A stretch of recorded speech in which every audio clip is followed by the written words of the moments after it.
Mga ka-Ers, usap-usapan ngayon sa social media ang umano'y pagkakadawat ng pangalan nina Edo, Erica at Viancy sa matinding kontrobersya na talaga namang pinagpipiestahan ng mga netizens.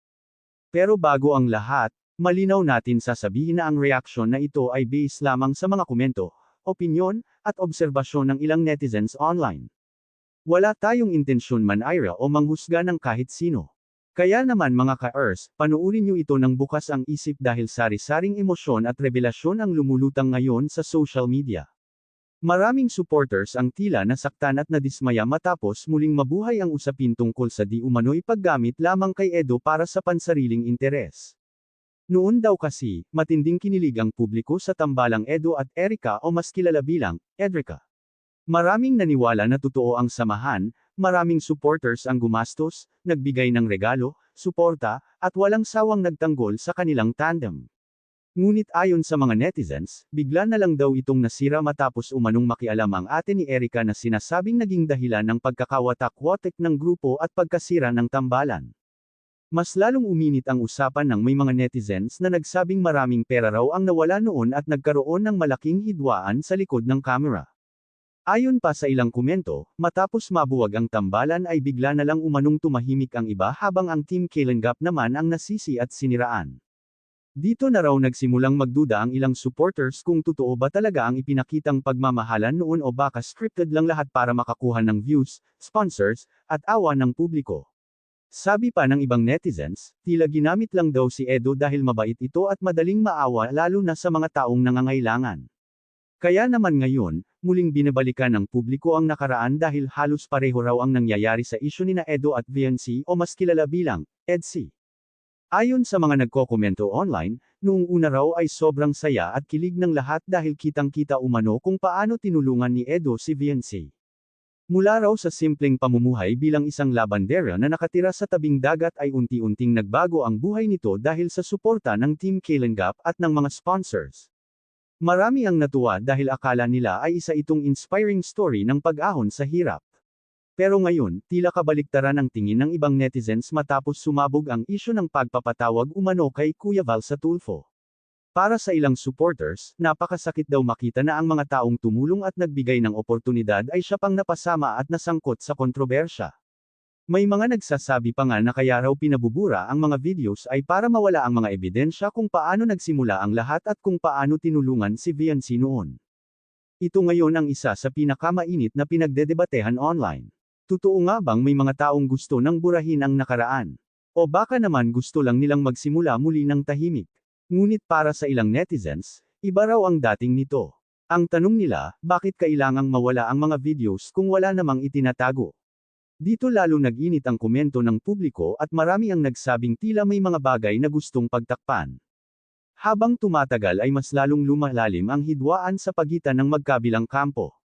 Ang iba ay kinakampihan si Viancy at sinasabing may karapatan itong protektahan ang sarili at pamilya. Pero marami rin ang naaawa kay Edo dahil pakiramdam nila ay paulit-ulit itong nasasangkot sa mga kontrobersyang sumisira sa pangalan niya. Sabi nga ng ilang netizens, tila ginagamit lang daw ang kabaitan ni Edo para makakuha ng simpatsya, views, sponsors, at tulong pinansyal. May ilan pang nagsasabing kapag nakuha na ang gusto ay saka na lang biglang lalayo at maninira. Mabibigat na salita ito mga ka-Ers, pero ito mismo ang umiikot ngayon sa social media at talagang hati ang opinyon ng publiko. At habang parami ng parami ang naglalabasan na komento, mas lalo ring umiinit ang emosyon ng supporters. Ang iba ay galit na galit dahil pakiramdam nila ay niloko sila ng emosyon at suporta nila noon. Ang iba naman ay nalulungkot dahil dating inspirasyon ang tingin nila kina Edo at Viancy. Pero ngayon, puro intriga, sir-on, at revelasyon na ang laman ng social media. Ang tanong ngayon ng lahat, sino ba talaga ang nagsasabi ng totoo? Ginamit lang ba talaga si Edo? O baka naman may mga taong nagpapalaki lamang ng isyu para lalong magulo ang sitwasyon? Mga ka-Ers, ito pa lamang ang umpisa dahil mas marami pang pasabog at revelasyon ang ating pag-uusapan sa susunod na bahagi kaya huwag nyo itong aalisan.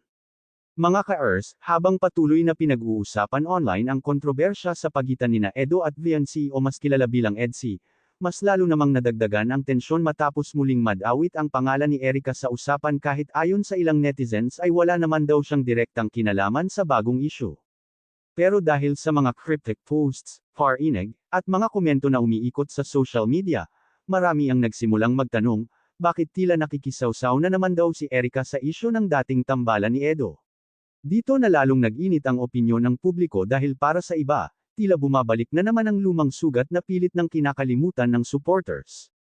Ayon sa mga netizens, habang abala ang publiko sa paghihiwalay ng EDC at sa mainit na usapin tungkol sa sponsors, Tulfo issue, at pagpapabura umano ng videos, bigla na lang yumangay muli ang pangalan ni Erica. Ang tanong ngayon ng marami, coincidence lang ba ito o sadyang gusto raw muling mapunta sa spotlight?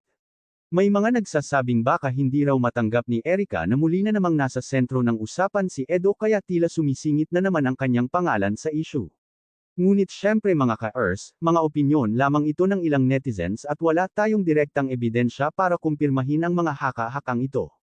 Pero hindi may kakaila na maraming supporters ang tila nainis dahil pakiramdam nila ay lalo lamang gumugulo ang sitwasyon. Sa halip daw na manahimik at umiwas sa isyo, tila mas lalo pang nadidagdagan ang intriga sa bawat galaw at post na nakikita online. May ilang netizens pa nga ang nagsasabing parang gusto raw ni Erica na maging bahagi muli ng kwento ni Edo kahit tapos na dapat ang kanilang nakaraan. Para sa ibang supporters, hindi na raw ito healthy dahil bawat pagbanggit ng pangalan nila sa isa't isa ay panibagong gulo at debate na naman sa social media. Habang tumatagal, napansin din ng mga netizens na muling nabubuhay ang comparison sa pagitan ng Edrica at EDC. Ang iba ay nagsasabing pareho lang daw ang naging ending ng dalawang tambalan, parehong nasira dahil sa mga taong nakapaligid, sponsors, at mga salsalero umano na mas lalong nagpapalala ng sitwasyon. May ilan pang nagsasabing tila paulit-ulit na lang ang nangyayari kay Edo. Kapag may nabubuong tambalan at nagsisimula ng mahalin ng publiko, bigla na lang daw itong nasisira dahil sa intriga, issue, at mga taong nakikisawsaw sa paligid.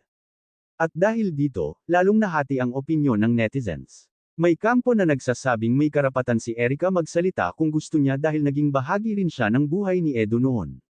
Pero may mas malakas na kampo na nagsasabing sana raw ay hayaan na lang muna ang isyu ng EDC dahil sariwa pa ang sugat at maraming supporters ang emosyonal pa rin sa nangyari. Para sa kanila, imbes na tumulong ay tila mas lalo lamang gumugulo ang sitwasyon sa bawat pagpasok ng panibagong pangalan sa issue. Samantala, may mga netizens naman na nagsasabing baka ginagamit lamang ng ibang tao ang pangalan nina Edo, Erica, at Viancy dahil alam nilang trending ito at madaling pag-usapan online. Sa panahon ngayon, mabilis kumalat ang tsismis, screenshot, at edited posts kaya hindi na malaman ng publiko kung alin ba talaga ang totoo at alin ang gawa-gawa lamang para sa views at engagement. Kaya marami rin ang nananawagan na sana ay huwag agad maniwala sa lahat ng nababasa online dahil posibleng may mga taong nagpapalaki lang ng issue para makinabang. Pero sa kabila ng lahat ng ito, isang bagay ang malinaw mga ka-ers, habang mas damadami ang taong nakikisali sa kontrobersya, mas lalo lamang umiinit ang emosyon ng supporters. At ngayon, tila hindi na lang ito simpleng breakup issue dahil nadadamay na ang nakaraan, mga sponsors, mga dating samahan, at maging ang reputasyon ng bawat taong involved.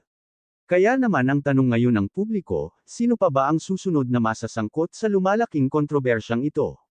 At may pag-asa pa kayang maayos ang lahat bago tuluyang masira ang samahan ng magkabilang kampo. Abangan niyo mga ka-ers dahil mas marami pang revelasyon ang susunod sa ating pag-uusapan. Mga ka-ers, habang patuloy na umiinit ang usapan online tungkol kina Edo, Viancy, at Erica, mas lalo namang nagiging emosyonal ang mga supporters na noon ay buong pusong sumuporta sa kanilang mga tambalan. Marami ngayon ang nagtatanong kung saan nga ba talaga nagsimula ang lahat ng gulo. Noon, puro saya, kilig, at inspirasyon ang nakikita ng publiko. Maraming naniwala sa mga kwento ng pag-ahon sa hirap, sa tulungan, at sa samahan na tila walang iwanan. Pero ngayon, tila napalitan na ito ng parinigan, sumbatan, at mga revelasyong lalong nagpapagulo sa sitwasyon. Ang masakit para sa ibang supporters, pakiramdam nila ay tila nasayang ang kanilang tiwala at emosyon dahil sa mga isyu na unti-unting lumalabas. Habang dumarami ang mga nagsasalita online, mas lalo ring lumalakas ang mga opinyon ng netizens na nagsasabing tila ginamit lamang si Edo dahil sa kanyang kabaitan at impluwensya. May mga naniniwala na baka hindi naman talaga pagmamahal ang naging pundasyon ng mga tambalan kundi interes, kasikatan, sponsors, at oportunidad. Ngunit syempre mga ka-Earths, hindi natin alam ang buong katotohanan dahil tanging ang mga taong involved lamang ang tunay na nakakaalam ng nangyari sa likod ng kamera. Kaya mahalagang maging maingat tayo sa pagbibigay ng hatol dahil baka may mga detalye pang hindi nalalaman ng publiko. Sa kabilang banda, may mga netizens naman na nagsasabing baka nadala lamang ng emosyon at pressure ang lahat. Kapag maraming nakikisawsaw, nagbibigay ng opinyon, at nagpapalaki ng isyu, minsan pati mga taong tahimik ay nadadamay at napipilitang magsalita. Kaya para sa iba, posible rin na may mga misunderstanding lamang na pinalaki ng social media hanggang sa tuluyang lumala ang sitwasyon. Pero sa panahon ngayon, isang screenshot, isang post, o isang parinig lang ay sapat na para magliyab ang buong internet. Ngayon, ang pinakamalaking tanong ng publiko, magkakaayos pa kaya ang lahat? May pag-asa pa bang maibalik ang respeto at katahimikan sa pagitan ng magkabilang kampo? O tuluyan na bang mababaon sa kontrobersya ang mga dating tambalan na minsang minahal ng publiko? Marami ang umaasang sana ay matapos na ang sir-on at batuhan ng isyu dahil sa huli, mas maraming tao rin ang naaapektuhan, lalo na ang mga supporters na matagal na nagbigay ng oras, pagmamahal, at suporta. At para naman sa ating mga ka-Earths, lagi nating tandaan na hindi lahat ng nakikita online ay buong katotohanan. Ang reaksyon na ito ay based lamang sa mga komento at opinyon ng ilang netizens na umiikot sa social media. Wala tayong layuning manaire kundi ibahagi lamang ang mga usaping pinag-uusapan ng publiko.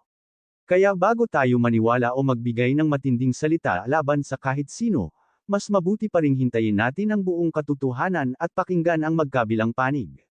Maraming salamat mga ka-Earths sa walang sawang suporta. Kung nagustuhan niyo ang reaction video na ito, huwag kalimutang i-like, i-share, at mag-subscribe para updated kayo sa mga maiinit na issue, trending topics, at latest na balita online.